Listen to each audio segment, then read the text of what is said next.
खबरदार बड़ी बहू, जो तुमने अब एक शब्द भी बोला तो जबान खींचकर हाथ में दे दूंगी। बड़ी हिम्मत आ गई है तेरे अंदर।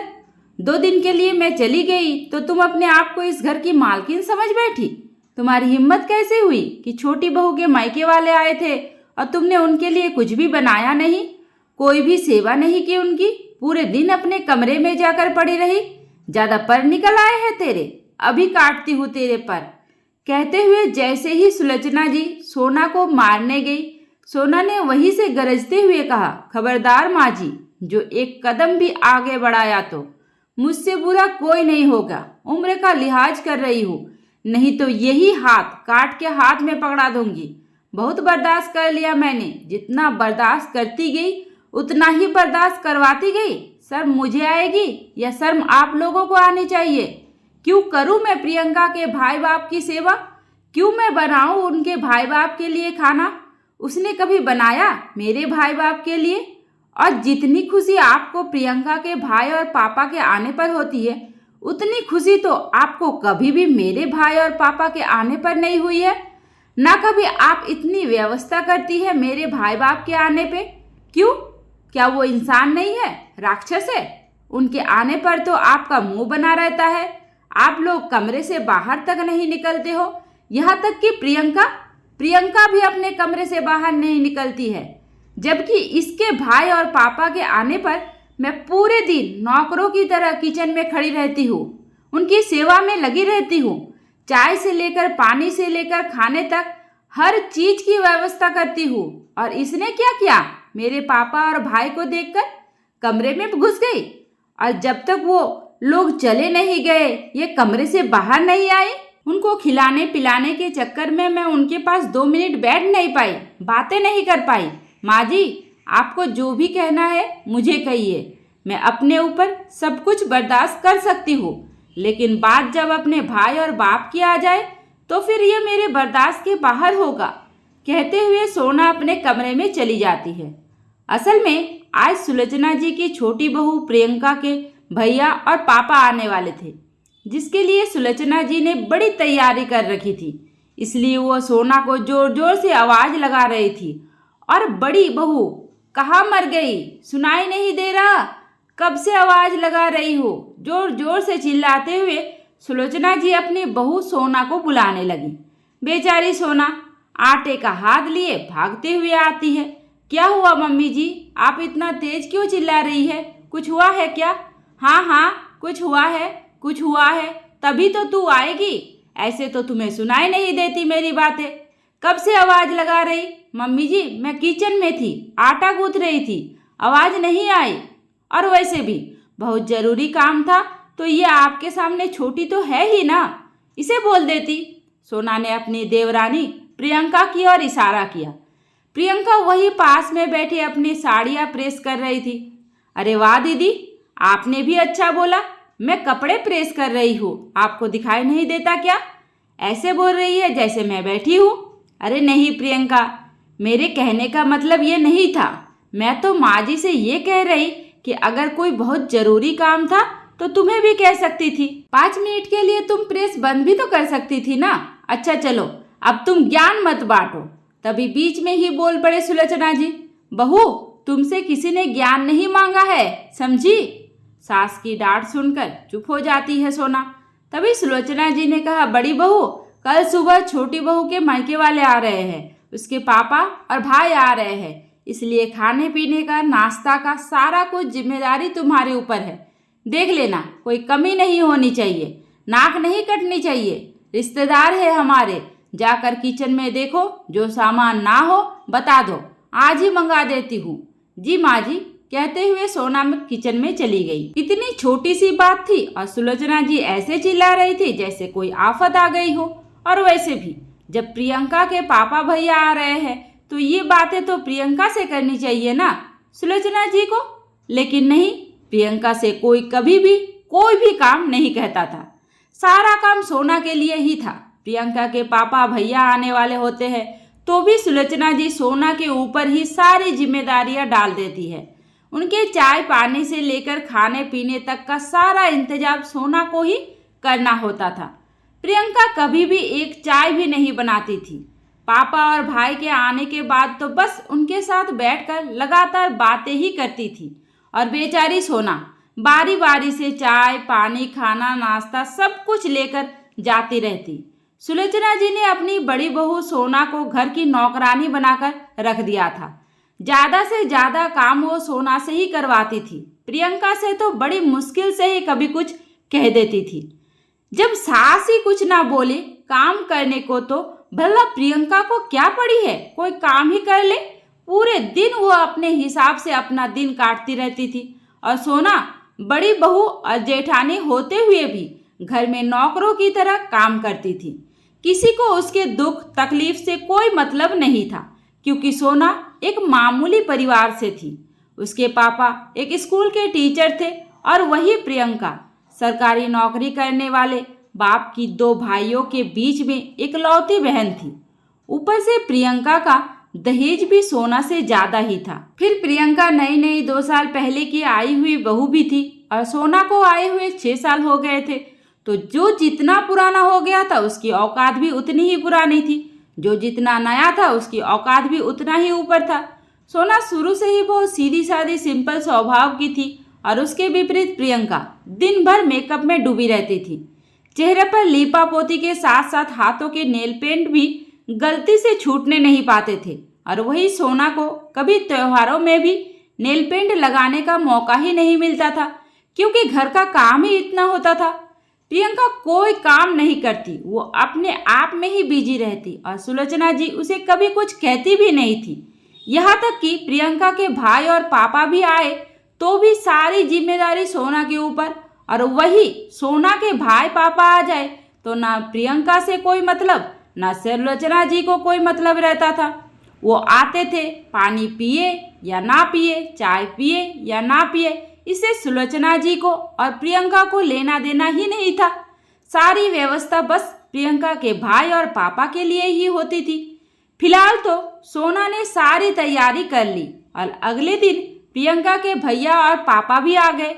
सोना ने खूब अच्छे से उसकी खातिरदारी की। पूरे दिन बेचारी किचन में खड़ी रही, चाय पानी खाना नाश्ता सब कुछ कराया, उसके पास बैठकर हालचाल भी पूछा। व्यवस्था और स्वागत तो बहुत ही इज्जतदारों की तरह हुआ। सोना को इस बात से कोई भी फर्क नहीं पड़ता था। वो प्रियंका के भैया और पापा को अपना ही भाई और पापा मानती थी और पूरे मन से उनकी सेवा भी करती थी। लेकिन सोना को बुरा तब लगा जब एक दिन सोना के मायके से उसके पापा और भाई आए। करीब 2 घंटे तक वो लोग घर में बैठे रहे, लेकिन न प्रियंका अपने कमरे से बाहर निकली न सुलोचना जी अपने कमरे से बाहर निकली। सोना खुद दौड़ दौड़ कर भैया को पापा को पानी देती, उनकी चाय बनाई, उनका खाना बनाई, जिसके चक्कर में वो बेचारी उनके पास बैठ भी नहीं पाई, ना ही ढंग से हालचाल पूछ पाई, ना बातें कर पाई, ना जी भर के पापा को देख पाई। बस इसी बात का दुख सोना को हो गया था और आज जो घर में लड़ाई का माहौल था वो भी इस बात को लेकर ही हो रहा था, क्योंकि आज फिर से प्रियंका के पापा प्रियंका से मिलने आ रहे थे। बेटी वाले थे, नई नई शादी हुई है तो हर 2-3 महीने में एक बार मिलने आ ही जाते थे। लेकिन सोना ने भी आज तय कर लिया था कि चाहे कुछ भी हो जाए वो किसी भी कीमत पर प्रियंका के पापा और भैया की सेवा नहीं करेगी, उनके लिए चाय पानी खाना नाश्ता नहीं बनाएगी। जिस तरह प्रियंका उसके भाई और पापा को देखकर कमरे में घुस जाती है, उसी तरह ही मैं भी घुस जाऊंगी। बस यही सोचकर सोना ने जैसे ही देखा कि प्रियंका के पापा और भैया आ गए हैं, वो चुपचाप अपने कमरे में चली गई। प्रियंका लगातार भैया और पापा के साथ बैठकर बातें करती रही, इस उम्मीद से कि सोना चाय पानी लेकर आती ही होगी। लेकिन जब काफी देर हो गया और उनके सामने कुछ भी नहीं आया तो प्रियंका बार बार किचन की ओर देखने लगी और अंत में जब उससे रहा नहीं गया तो उठकर किचन में जाती है, लेकिन किचन में तो कोई भी नहीं था। चाय पानी खाने की तो बात ही दूर, कुछ भी नहीं था। अब प्रियंका घबरा गई, भागते हुए सुलोचना जी के पास जाकर कहती है, माँ जी, भाभी को क्या हो गया? वो तो अपने कमरे से बाहर ही नहीं निकली है, अभी तक पापा को पानी चाय भी नहीं मिला है, खाने की तो बात ही बहुत दूर है। इतना सुनते ही सुलोचना जी भागते हुए आती है। किचन में बड़ी बहू को ना देख वो गुस्से में सोना के कमरे की ओर जाती है, लेकिन सोना अंदर से दरवाजा बंद कर रखी थी। 2-3 बार आवाज लगाने पर भी जब दरवाजा नहीं खुला तो मेहमानों के सामने सुलोचना जी ने चिल्लाना सही नहीं समझा। घर की इज्जत की बात थी, इसलिए उन्होंने इशारा करके प्रियंका को उसके पापा के पास भेज दिया और खुद ही किचन में चाय बनाने लगी। साथ ही साथ खाने की तैयारी भी करने लगी। बीच बीच में जाकर सोना का दरवाजा भी पीट कर आ जाती ताकि सोना बाहर निकल आए, लेकिन सोना जब तक प्रियंका के भैया पापा चले नहीं गए बाहर नहीं निकली, जिसके चक्कर में सारा काम, सारी व्यवस्था, सारा खाना पानी नाश्ता सब कुछ सुलोचना जी को बनाना पड़ा। प्रियंका के भैया पापा के जाने के बाद सुलोचना जी गुस्से में फुफकारती हुई सोना के दरवाजे पर गई और दरवाजा जोर जोर से पीटते हुए चिल्लाने लगी, अरे बड़ी बहू मर गई क्या? उसी में आवाज नहीं आ रही है? कब से आवाज लगा रही, दरवाजा पीट रही, समझ में नहीं आ रहा है तुम्हें? घर में मेहमान आए हुए हैं और तुम बेशर्मों की तरह दरवाजा बंद करके अंदर लेटी पड़ी हो। सोना ने दरवाजा खोला और बड़ी ही ढिलाई से बोली, क्या हुआ माँ जी, आप इतना जोर जोर से क्यों चिल्ला रही है? कुछ हुआ है क्या? हुआ है, शरीफ तो ऐसे बन रही है जैसे तुझे कुछ पता ही नहीं है। तुझे पता था ना कि छोटी बहू के भैया पापा आने वाले हैं, इसके बावजूद भी? तो क्या हुआ माँ जी, इसमें कौन सी बड़ी बात है? प्रियंका के भैया पापा थे तो मेरे तो नहीं थे ना, तो मैं क्यों चाय पानी खाना नाश्ता बनाऊं? प्रियंका भी उन्हें बनाकर दे सकती है जैसे मैं देती हूँ। बड़ी बहू तुम्हारा दिमाग तो ठीक है, मेहमान थे वो इस घर के। माँ जी मेहमान तो मेरे भी भाई और पापा होते हैं, लेकिन आपने तो कभी उनकी इतनी सेवा नहीं की, उनकी इतनी फिक्र नहीं की, उनकी इतनी व्यवस्था नहीं करी। फिर आज प्रियंका के भाई बाप को देखकर आपको इतना फिक्र क्यों हो रही है? जैसे निश्चिंत होकर आप मेरे पापा और भाई के आने पर रहती है, वैसे ही आज भी तो रह सकती है। फिर आज आपको इज्जत की इतनी चिंता क्यों हो रही है? क्या मेरे भाई और बाप आपके मेहमान नहीं है? प्रियंका आपकी बहू है तो मैं भी तो आपकी बड़ी बहू हूँ, और मेहमान तो मेहमान होते हैं, चाहे वो छोटी बहू के मायके से हो या बड़ी बहू के।